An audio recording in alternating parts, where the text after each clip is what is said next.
Hello and welcome to Analysing Avatar The Last Airbender. I am Dan, joined as always by the late airbender himself, Mr. Chris Billingham. Give him a round of applause, everyone. Woo! We made it. Season 1. We're there. We're at the end. Book 1. Are you Yes. Are you holding on tight? Yep. Yep. I love that moment. I had to pause it, mate. I thought that was hysterical. Yeah, it's great. It was very, That was so good. especially when you go back, 18 episodes to the first one when Sokka didn't even believe that the Appa could fly. Yeah, I hadn't even thought of it like that. Yeah.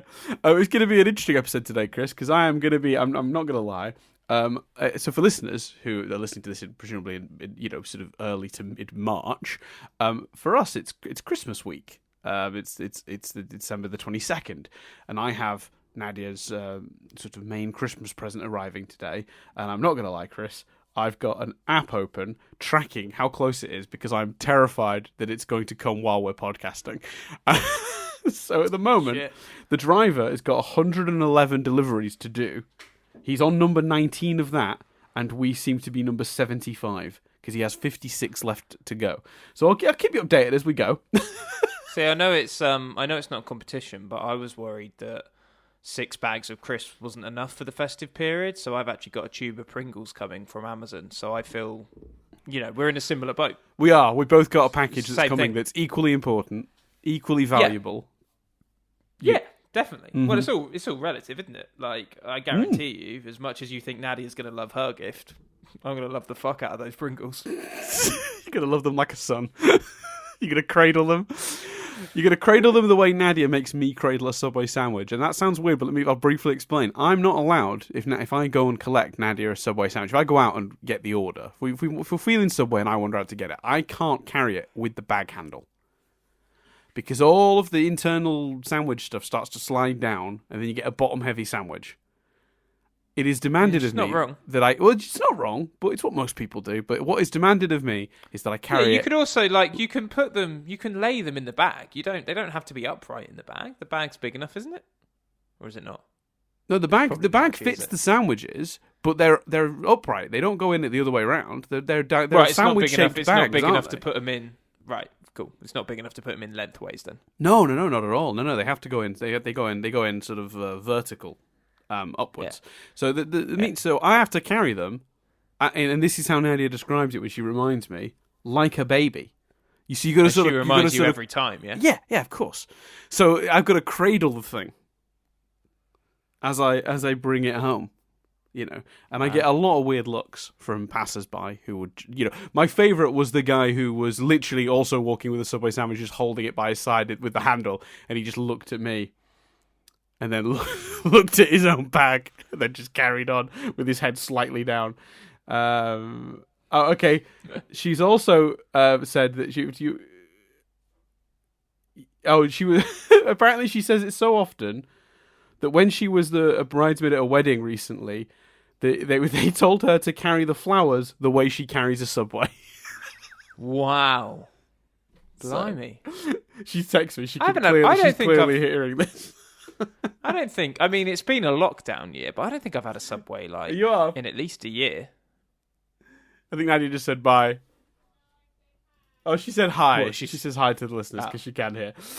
Sorry, what were you saying, Chris? I don't think I've had a Subway in at least a year, But then thinking about it, that's not that weird because there's not, other than we've never used Deliveroo, so any takeaway that doesn't deliver themselves, we've probably not had in at least a year. That's fair. We have one pretty close to us that we can walk to. So it's during this year I think we've increased the amount of Subway we've had to a couple because it's an excuse to get out of the house. To be honest with you. Yeah, I don't blame you. Yeah, I don't blame you. Anyway, Avatar it's not what the people came here for. No, it's not. Yeah. It's not. But yeah, so I'll update you. He's on number 20. We've got 55 stops left, Chris. So we'll keep you informed of that. Cool. So. This is the second to last episode of the current book of Avatar: The Siege of the North, Part 1. For those who do not remember, this is sort of the what's the word I'm looking for? The tension rising between the two forces, the Northern Water Tribe and the Fire Nation. The Fire Nation ships basically reach the Northern Water Tribe, and the sun rises, and they sort of the sun sets and it becomes night, and they just sort of hover outside because they are fully aware that waterbenders are more powerful in the evening and firebenders are stronger in the day under the sun. So they're waiting, they're just hovering, and it leads to this really tense episode where there is quite a lot going on, but it's the battle itself is looming the whole time, and it gives the whole thing a lot of tension. So for those who don't remember, this is the episode where Aang tries to take out some of the ships while they're waiting, but he discovers that there's no way he's going to be able to do that. There are just far too many, so he decides to seek the help of the spirits, and he goes to go meditate. Zuko's plan kicks into gear. He's planning to sneak into the north and snatch the Avatar right out from under Zhao's nose. We've also got a subplot with Sokka and Yue, where Sokka ends up meeting the guy she's engaged to, whose name I wrote down, but I always forget. Han. But then Sokka gets assigned the job of looking after her, which he takes gladly. The whole episode culminates with a really awesome battle between Katara and Zuko over the what's that I'm looking for? Meditating, like in the spirit world, Aang. And he can't get back unless he can locate his body, and he won't be able to do that if it's not in the same place. But Zuko actually gets away with it. So the whole episode has an Empire Strikes Back down no ending, where the sun rises, the Fire Nation start their invasion. Aang is in the spirit world, and his body is gone with Zuko. It's all looking pretty bleak. So yeah, that's where the episode ends. Well, what did we think, Chris, of Siege of the North Part 1?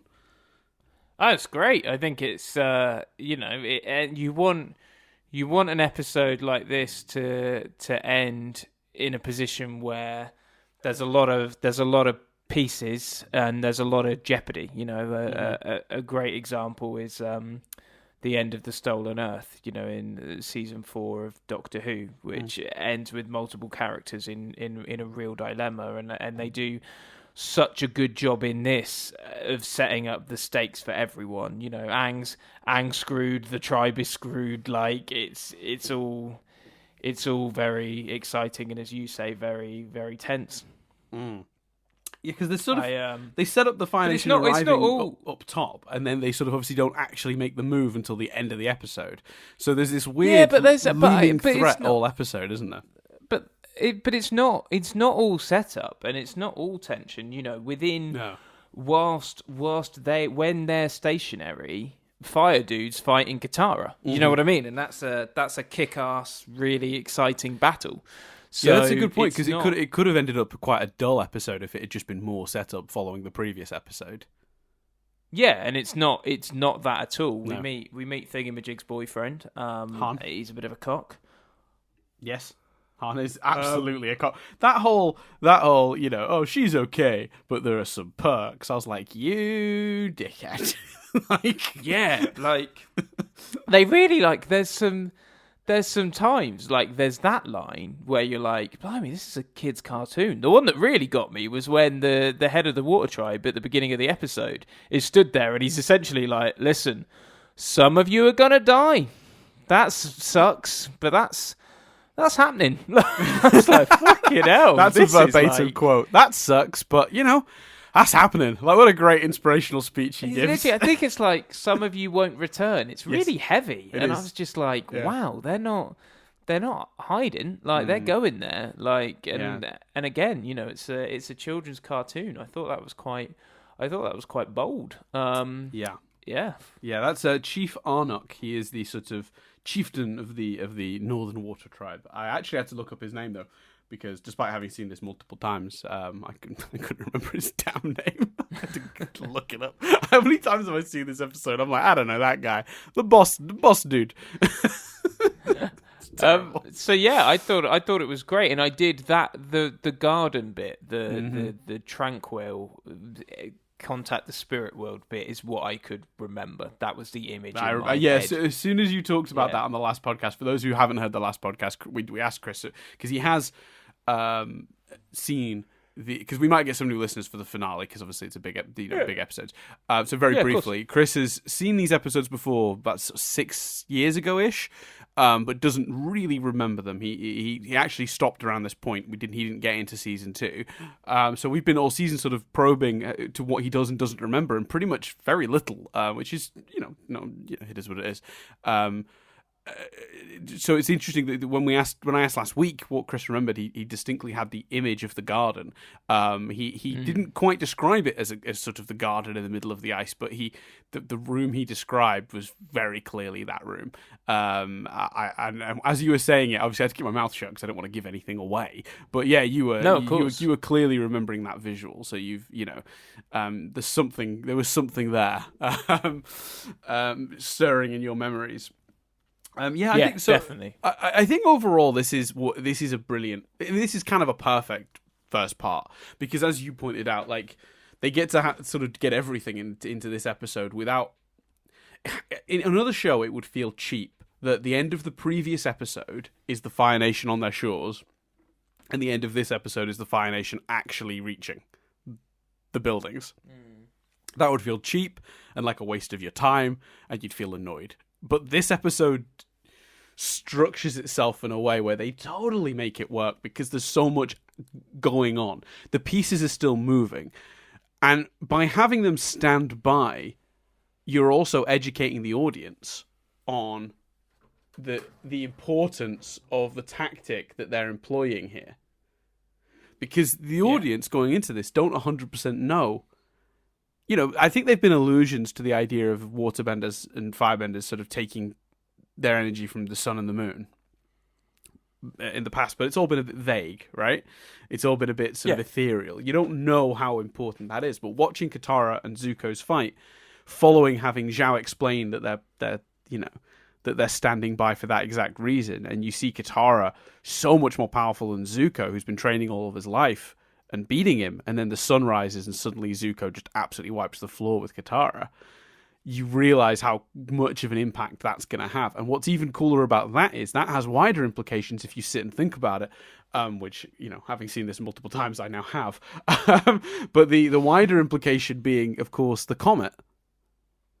If the sun gives them such strong firebending, what happens when the comet comes? Like, how much stronger is this going to be?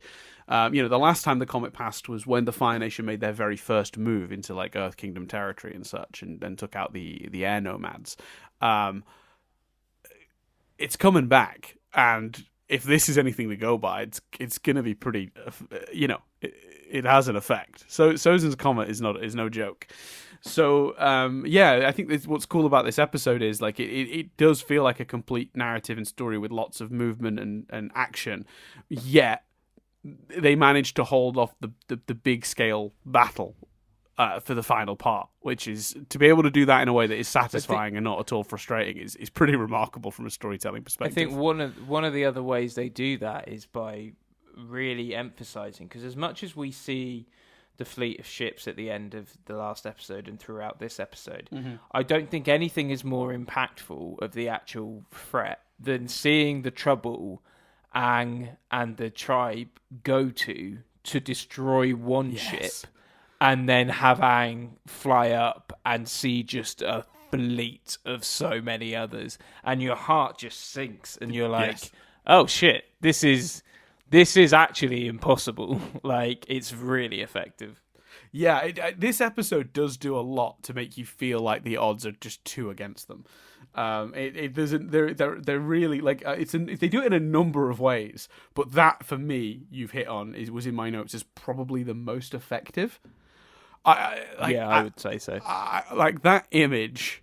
Because it's a whole sequence, isn't it? It's a whole sequence that shows, and because they commit the time to it, I think that's why it works so well. Because there is this whole action sequence of Aang taking out this one ship, and it's a really inventive sequence. He like sabotages their catapult weapons, so they end up crashing into each other, putting holes in the ship and stuff. And it's this huge effort that sort of the final blow of which is, it taking hundreds or dozens at least of waterbenders to sort of surround the ship and sort of beach it on a block of ice of their creation, and it's such a cool sequence, and you're behind, you're like, yeah, and then it's that moment he gets on. I think he gets on Appa and gets up higher, and he sees just how many there still are to go. That drives it home, I think, better than anything else in this episode. And also how underprepared the Water Tribe are. I think one of the good example of that is they've got this plan. So while everyone's at a sort of siege point where everything's sort of stalled, because obviously the Firebenders aren't going to attack until the sunrise, the Water Nation are not just sitting there waiting for that to happen. They're hatching a plan to try and assassinate the person leading this mission, in an attempt to sort of fragment the Fire Nation troops. If they lose the person leading the battle, it's that's going to affect approach and stuff. So they have this plan, but they at first Sokka's working on that plan with them, and they're like, we're going to disguise ourselves as Fire Nation soldiers, and he's like, the Fire Nation don't wear those outfits anymore. When did you get those? And they're like 85 years ago. And it's it's better. He's like, yeah, like 100 years ago, and he goes, when did you get these? Like 100 years ago, and one of them just really quietly goes, 85. Yeah. So it's it's pretty good, because that again shows you how unprepared they are, which is remarkable. The Fire Nation have been ravaging the world, right? They've got colonies in the Earth Nation. They've wiped out the air nomads. You've seen how sort of small and humble the southern water tribes are. How are they not more prepared for this? I don't mean to sound like judgy, but they have resources. How are they not more prepared for this than they currently are? They must have known. And I think at one point they even say, I think he says it in that opening speech, we knew this was coming one day. Did you? Because it doesn't seem like you did much to prepare. So yeah, it's kind of, the odds are stacked against them in this episode. What did you think then, to sort of, because you're the podcast's resident love story guy. How are you enjoying the or not enjoying, as may be the case, the development of Sokka and Yue's relationship throughout this episode? Because that's one of the parts of this episode I quite like. Yeah, I really like it. I think you have to. It works because of how invested you are in Sokka and how much you already love Sokka as a character. Right. Because it is, we've only had one episode of setting that up. It's we don't. There's not a lot of moments to go off for them as a pair. So I think the enjoyment from it and the attraction of the plot is more about Sokka getting a win and getting, some happiness than it is believing they specifically are madly in love and meant to be with each other. Although they are, clearly a good match, but there were almost more scenes showing that last week. Him falling over and her laughing and that kind of stuff. They clearly established they've gone on lots of walks and been hanging out a lot. So it. They've done the absolute best they can with having to tell this plot in 3 episodes. I really like it, but I'm a big fan of Sokka and I'm a big fan of love. If someone, if we did this podcast with a third person and that third person was going, I found it distracting from the main plot. I found it a little bit out of nowhere. I'd understand where they were coming from. I don't personally feel that way, but if there are people out there that aren't huge fans or are kind of watching that stuff going, let's get back to the battles, then, is that my opinion? No, but I would understand it, or at least go, yeah, I can see why you feel that way.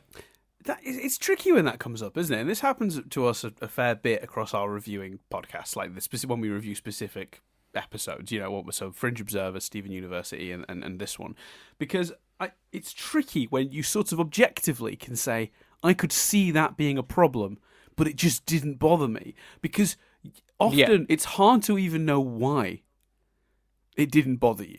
Because you're right, on paper, they've put no time into it, really. They've crammed it in very quickly. It's a very sudden love plot with no real build up, especially from Yue's part. other than her admitting last week, I do really like you, but I'm in this, relationship, and then Sokka this week sort of suggesting you don't love him, do you? Obviously the implication being that it's the implication this week sort of being confirmed that that it's kind of an arranged marriage to sort of unite certain families within the water tribe. So she's putting her politics and her party and her people ahead of her personal, which does characterize Yue, I will say, but not necessarily her relationship to Sokka, which is sort of almost Disney-esque and out of nowhere in that old-fashioned sense of, these two people just sort of fall in love instantly. I think the reasoning I tried to give for that last week, it is kind of feeble.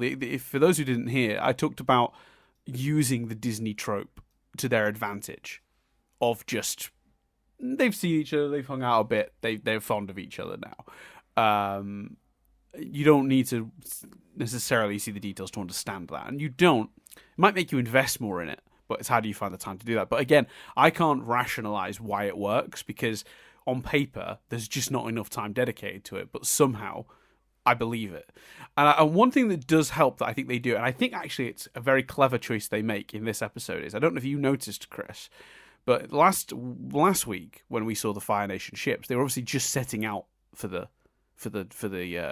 Northern Water Tribe, and we know how long it took Aang to get there, right? And the Fire Nation isn't too far from the Northern Water Tribe; they are a more northern thing, but they're that's still a good chunk of the planet they've got to cross. There's still an ocean that they've got to travel through. When this episode starts, the implication is a reasonable amount of time has passed. They do that to sort of suggest Katara has been training, and she's becoming a master herself. And Aang is getting there, but slowly. And Aang is still being Aang about the whole thing. Yeah. Yeah, I mean, Aang is still being 12 about the whole thing, I suppose, is the way we need to start phrasing that. But the implication when we first joined Sokka and Yue, as they're sort of walking through the town, and he's sort of like walking on the wall, is that they've been hanging out for weeks now, potentially. It's an implication, but it's not factual and it's not there. So it helps, but it doesn't solve the problem. So again, I can't, dear listener, tell you why it's fine because again, because it doesn't work.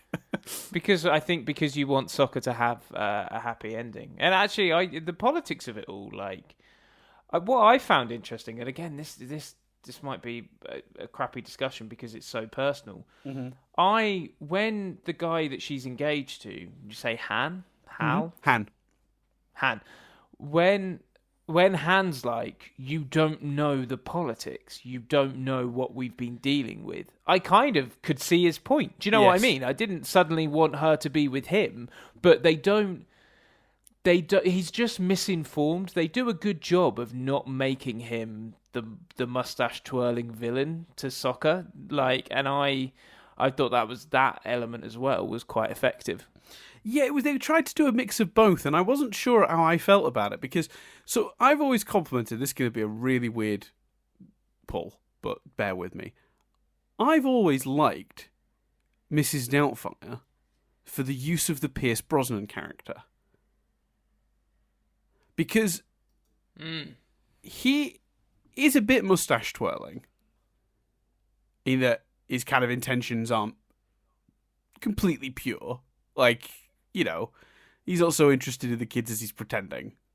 But ultimately, he looks after them, he's nice to them on the whole, he treats them well. He's not necessarily a bad guy, just a bit of a dick. And it's a really interesting balance, because so many of those movies where there is the quote-unquote stepdad or other guy, the other guy is usually mustache-twirling villain, right?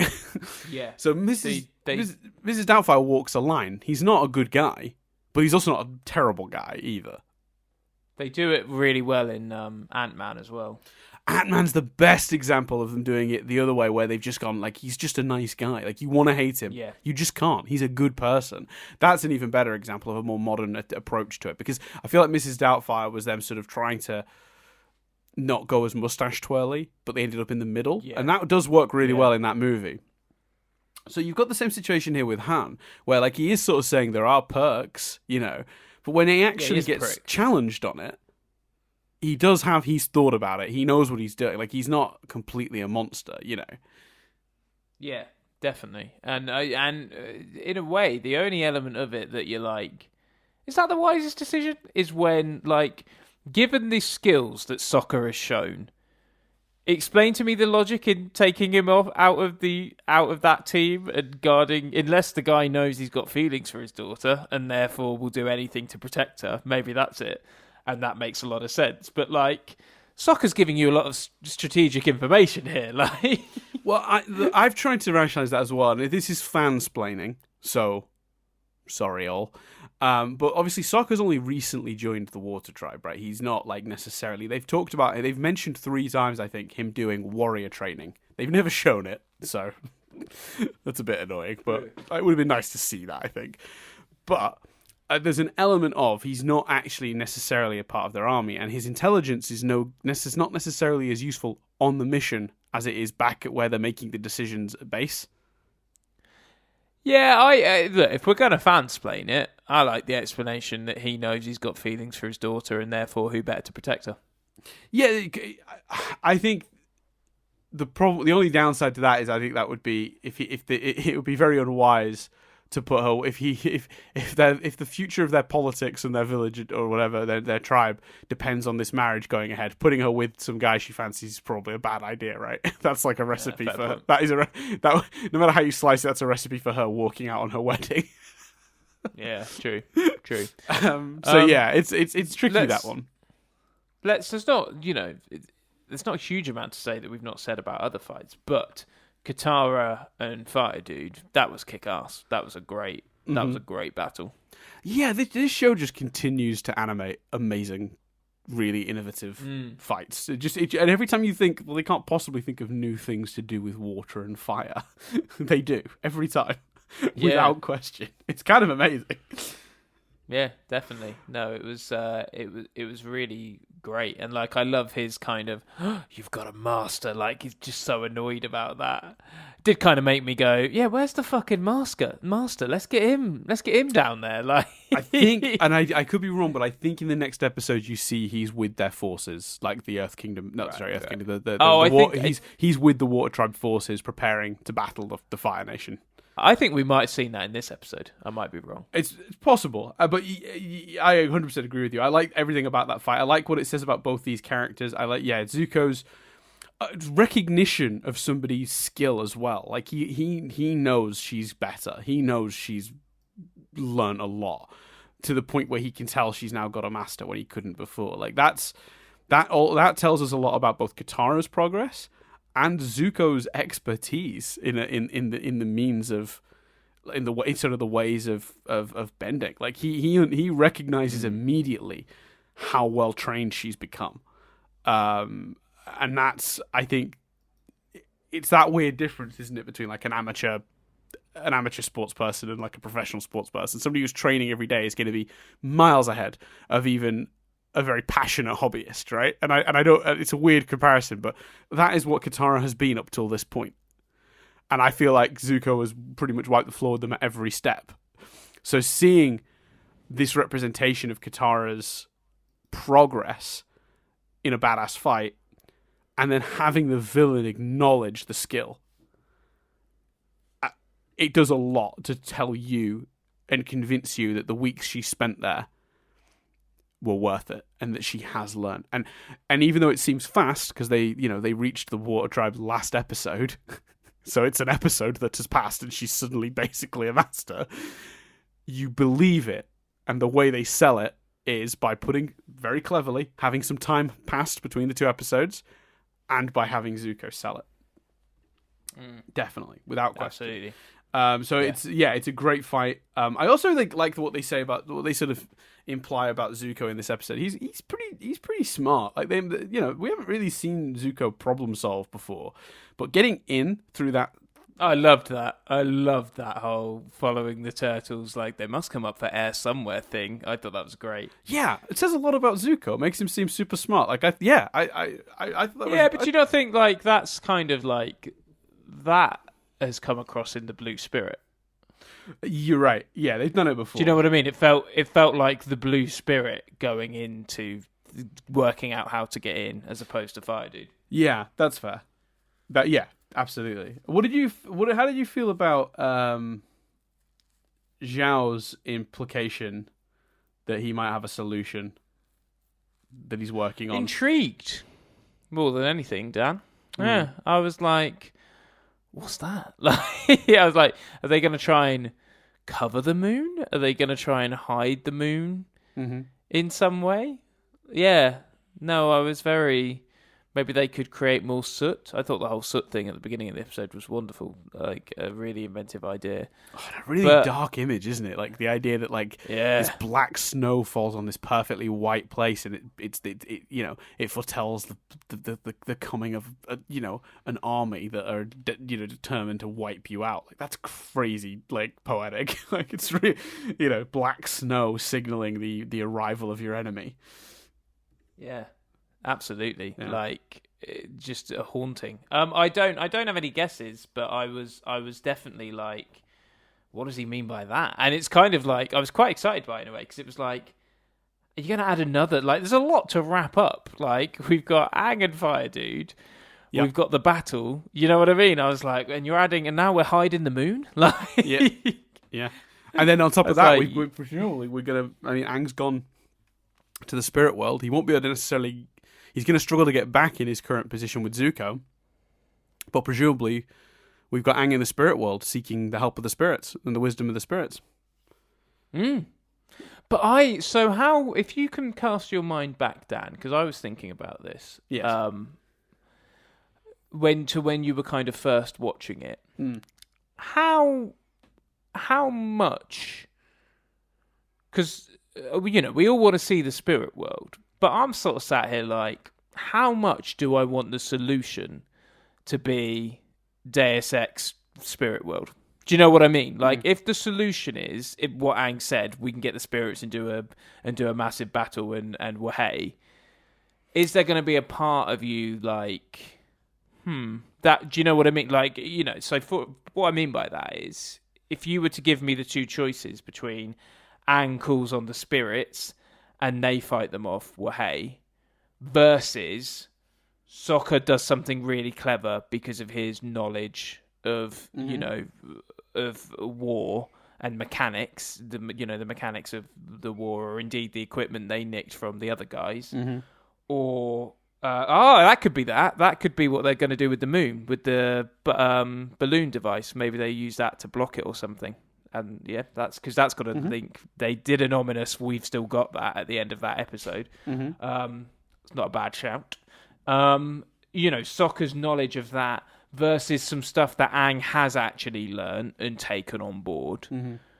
I would much rather the solution was solved, and Katara's amazing waterbending skills as well. I would much rather the solution came mainly from the three of them and their evolution, as opposed to the spirit, like I say, Deus Ex Spirit World, which is a reference to, I think it's Deus Ex Machina, is basically, someone rides on at the end, that's not been connected and manages to save the day. I mean, the Deus Ex Machina is sort of, I think it's like the hand of God. The idea that a completely unrelated element will just come in and save the day at the end. I think the reason this wouldn't, even if that was the solution, and the reason I don't think I was too worried about it, is it wouldn't be a Deus Ex Machina because they've set it up. It's something Aang is seeking to help.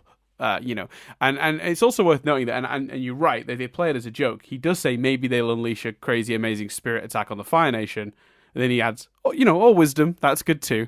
And you kind of, by that line, you kind of go, I don't know if they don't unleash a crazy attack, will there be some of the audience disappointed because it's like, but you teased that, you set that up. I'd like to see it. Right. Yeah. I mean, it's interesting because the way they play it, it's kind of like it's almost like Aang has had that ridiculous childlike idea of what you might get out of the spirits. And the two grown-ups in the room, Yue and Katara, are both like, yeah, you'll be able to get some spirit wisdom, and he's like, oh, they'll do a crazy attack. It's like wisdom. It's very much played off that way. So they could get away with doing either, I think, with that setup, because you've sort of you've set it up in a way that it's either the fantasy of an unrealistic 12-year-old that just wants to see the spirits go boom, and then the reality of we'll commune with them because they may have advice for us. Wisdom beating outright strength, maybe being the implication. Yeah, I can see the concern. I did watch the episodes one after the other, I think, when I watched them, because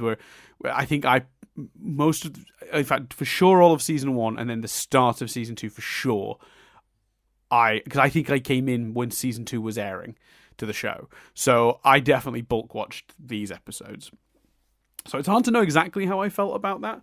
But I certainly see the concern. It is a valid concern that it might feel a bit cheap if the solution is, just plucked out of, and the spirits come and solve all the problems. I suppose what it really comes down to is how much our protagonists have to work for that help. If the next episode has Aang working very hard to acquire that assistance, will it feel as cheap? Let's work under the assumption that there is a crazy spirit attack coming, because that's kind of what the premise of your question was to me. Mm-hmm. Mm-hmm. Yeah. Would you feel okay about it if the whole episode, not the whole episode, but Aang's plot throughout that episode was having to convince them to step in, was having to work hard and maybe, face trials of his own in order to earn that, rather than them just... Yeah, I think I would, but to clarify, I'm not okay with that option either way. It's just given the choice between that and it being our heroes. Right. I'd choose our heroes. But yeah, if he works for it and stuff, I wouldn't, especially because I imagine it would be kick ass. So I would never not like it or be unhappy with it or not be okay with it. But faced with the choice, I like the idea more of. But then again, I suppose I like it being Sokka and Katara maybe more, even in a way more than Aang. Because is that because it's the Water Tribe and you feel like they defending their own sort of? No, it's because I don't think we've seen Aang learning that much. Do you know what I mean? I don't think we've never really seen Aang taking the training seriously. So this notion that he's taking it on board, if he turned out, if he turned out to be a water master and no longer needed any help with it in this next episode, I'd potentially struggle with that a little bit. Mm-hmm. And I kind of, I know that book 2 isn't called Water Continued, so that has to happen to some extent. But yeah. Sure. Well, I mean, it is interesting, and obviously there's a discussion to be had about where they leave Aang at the end of the season, obviously for the next episode, because there's a discussion to be had there for sure, and also how they solve this problem. But I think it's interesting, isn't it? I think they've almost done too good a job making this seem insurmountable, that the only real way out of this you can fathom is. And that's the wider you. That isn't you specifically, Chris. That's just as a viewer, the only outcome you can fathom is a crazy giant spirit attack, because you're looking at all the ships going, I don't know how they get out of this.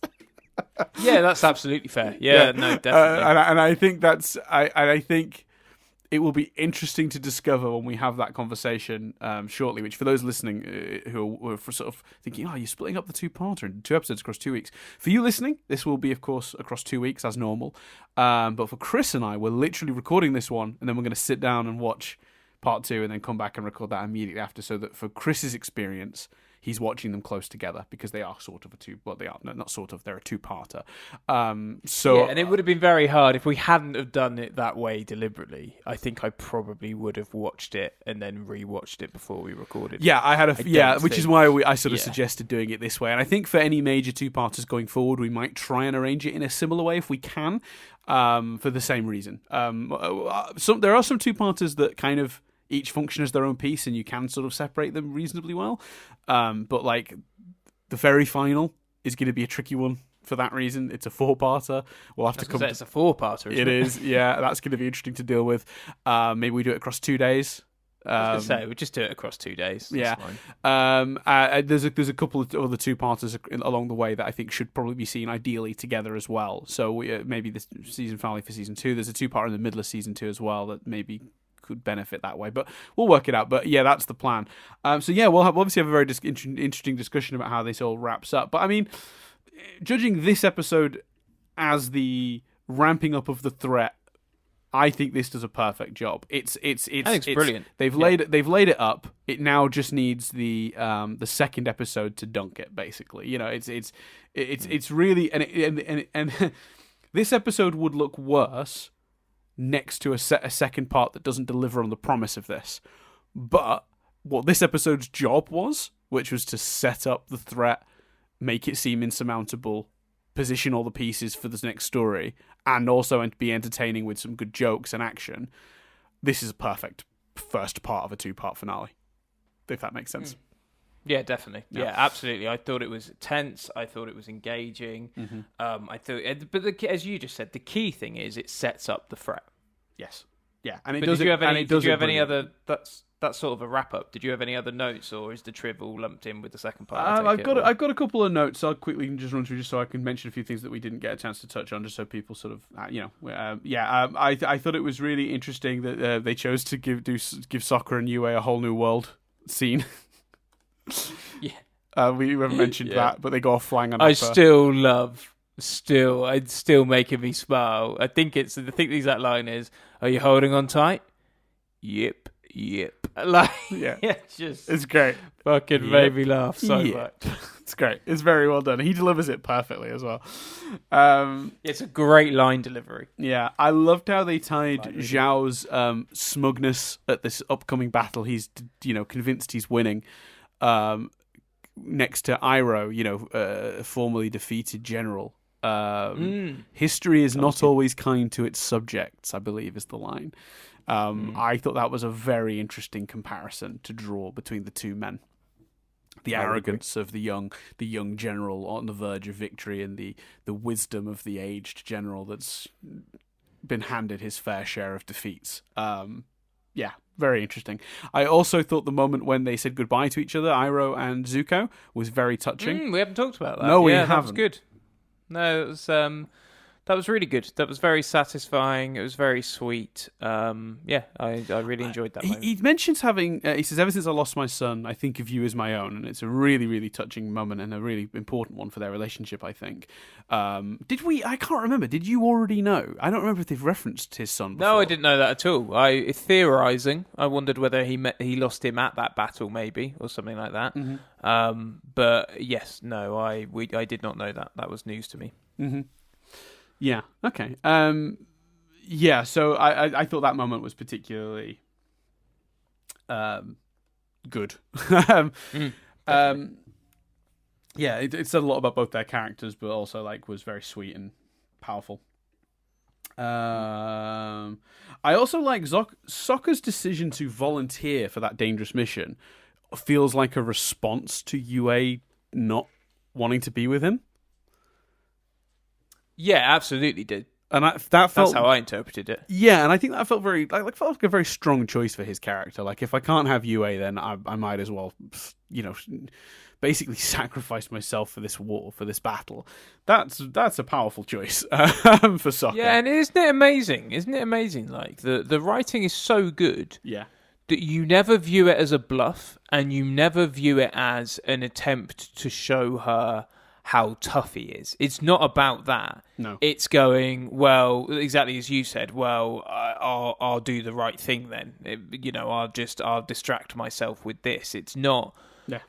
The motives, in not a lot of dialogue, in fact, none almost, the motives are clear, and that's a reflection on how well that, even though I would understand if someone did question that subplot, that shows you how well it's written, that you do understand, because you and I interpreted that in exactly the same way, and that's good writing. Yes. In the rest of that story, because the it's not like there's expositional dialogue in that moment to show that, so the work is done in the writing of the character across the series and their story in these 2 episodes. Yeah, I think if the character had been worse written across the rest of the series, you might have questioned his motives there. But you don't, because of 2 reasons. It's written well in itself, but it's leaning on the foundations they've already built, and that's I mean, that is good writing, just full stop. And I will say, as we go into season 2, the writing on this show does improve, I think. And that's not to say season 1 is bad in any way. Like, I think it's a really strong season. Even the weakest episodes of this show had merit to them in the first season.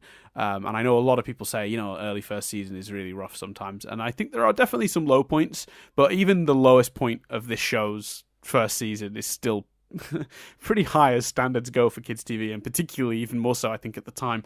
But I think you're seeing signs here with moments like that of the writers learning how to work with what they've set up and build on it, and I think that carries through into season 2 in a big way. The writers really constantly show improvement as we go forward.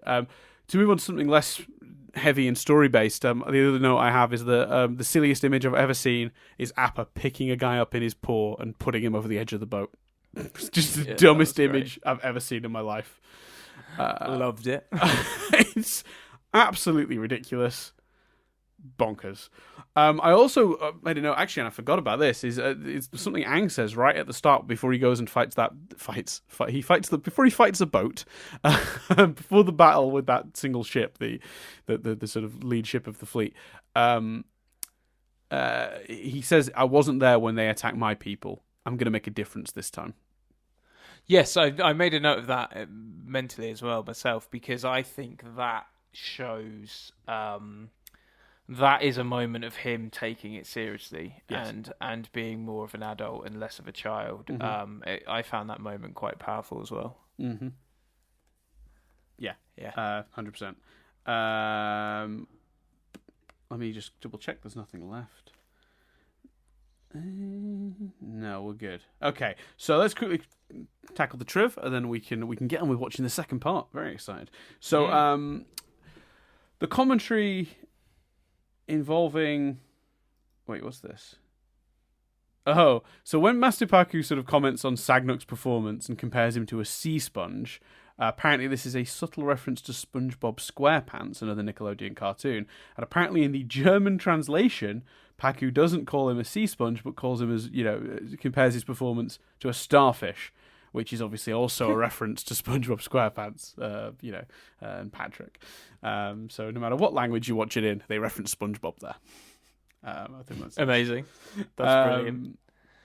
Also, I thought that opening scene where Paku is like just shitting on all the people Katara's wiped the floor with is super fun. And also, the only thing Aang has learned is how to turn himself into a snowman. I thought that was funny too. Yeah, it undermines Aang's training slightly, but yeah, it's fun. An old Nickelodeon website actually listed this episode as the Northern Water Tribe, title-wise. But what was funny about that is the same website had the subsequent episode as Siege of the North Part 2. So they had the right title for Part 2, but the incorrect title for Part 1. Do not know why. There you go. In the dialogue between Han and Sokka, Han actually mispronounces Sokka's name incorrectly, elongating the O, which is the Asian pronunciation of how you would say that, and it's also how they pronounce Sokka's name in the disastrous Last Airbender film. Incorrectly. I was wondering, does getting to the end of the series mean technically we could watch the film? We could, yes. We absolutely could. Yeah. I'm not saying we should. I'm just just curious. It could be something for us to do in the gap, because there is going to be a small gap between us, between this and the second season. But yeah, the film covers the first season of the show, so theoretically we'd be able to watch the film. We will revisit that idea. That isn't a bad one. Yeah. And we can find all about how Ong saved the world. Okay. You know Ong. What, do they pronounce it Ong in the film? Yeah, that's his name, Ong. Oh, wow. It's a terrible movie. It's a really bad movie. It's one of the worst things I've ever sat through. I remember, Chris, when we were when we were living together, when we were in uni, and the Super Bowl trailer, the first footage from The Last Airbender, the movie, aired at the Super Bowl, and it was Ong blowing out a bunch of candles with his staff and sort of spinning around, and I was so excited. It was such a simple shot, and I ran out of my room with the laptop like, guys, look! And no one else that lived in our house cared or watched Avatar, and you guys were like, cool, that's a film that's coming, is it? I'm like, yeah, it's based on this cartoon I love, and you were just like, cool. And that was it. Little did I know that I was excited for one of the most disappointing films in the history of anything, but we'll come to it, I guess. And at that point, you were like, I wonder if there's a way to force Chris to watch this cartoon. My plan is finally complete. We are full circle. It only took us 8 years. Oh, God, more than 8 years. We're looking at 10 years, Chris, at least. Oh, don't. Let's not do that. Carry on with the trip. Yeah. This 2-part episode is Michael Dante DiMartino's favourite episode. So we talked we named his second favourite episode earlier in the season. This apparently is his first. Yeah, cool. He described this as an awesome way to end the first book. I think that's including both, though, to be fair, both parts. During a brief part where Sokka is marked to join the mission, an instrumental version of Iroh's song from the previous episode, 4 Seasons, plays in the background. And here we go, Chris. I'm actually adding to the triv. It appears in this episode twice, actually. So it appears in that moment. So when Sokka is getting his mark, that doom, doom, doom, doom, doom, doom, doom, doom song plays. But it also plays when we first see him and Yue on their sort of date that's not a date thing, because they're still just being friends or whatever. So it plays instrumentally under that, but much lighter version of it that feels a lot more like sort of happy and hopeful than the sort of ominous version that plays when Sokka is essentially throwing himself at a wall. Yeah, cool. So yeah, very exciting. So we've reached the end. We're here. Let's go watch the other episode. That pause sounded like you wanted me to sing or something. I don't know what I wanted there, Chris, to be honest with you. I don't know what I wanted. Little update, actually, we should update people on the thing they do care about. Let's be honest. He's on delivery 33 of 112 now. They've given him an extra delivery at some point. He had 111 to do to start with. He's got an extra parcel now. I don't know where he's picked that up. And he's 42 stops away from me. I don't know what I want. I think ideally I want it to arrive at the very end of the second recording. It would be nice if it's here before we finish, but whether it will be, I don't know. Yeah, if we end the second recording and he's like 3 stops away, I'll be upset. Yeah. Yeah. That's fair. So, that's everything for this week, of course. You can always go and check out the amazing Raphodraws, Tumblr, Twitter, YouTube, on all those places. It's instagram.com/Raphodraws or launchlinks.io/u/Raphodraws. Rapho supplies the artwork that we use for the sort of audio version of this podcast, that picture of Appa at sunset. It's incredible. Rapho does also have, I believe, a comic that you can get hold of called, oh God, I'm going to mispronounce this, Esmontu? I can't pronounce it. I'm so sorry. It looks amazing. Nice. SM2. I'm going to go with SM2. It's about Sumerian mythology in the modern world. And some 20-somethings sort of trying to deal with it. It sounds like it might have some... I've not had a chance to look at it myself yet, but it sounds like it might even have some sort of big mythology things like Avatar. So it might be...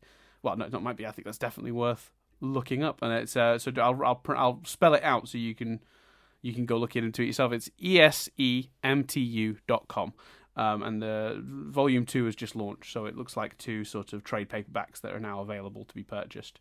I don't know if it's digital or paperback. Oh, you can get both. So there's paperback versions, there's ebook versions. They seem pretty reasonably priced.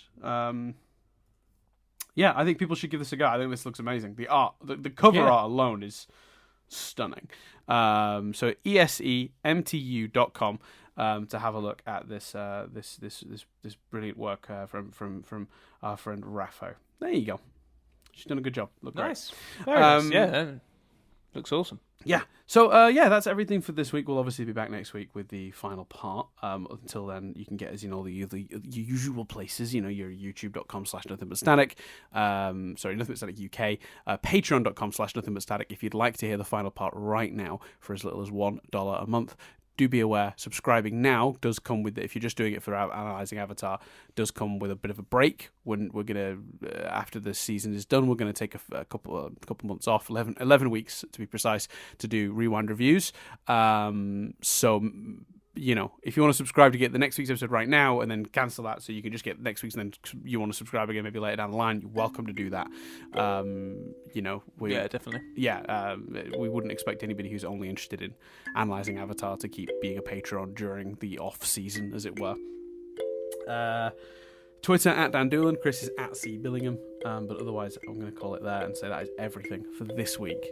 I've been Dan Doolan. I've been Chris Billingham. And we'll speak to you next time when we discuss The Siege of the North, Part 2.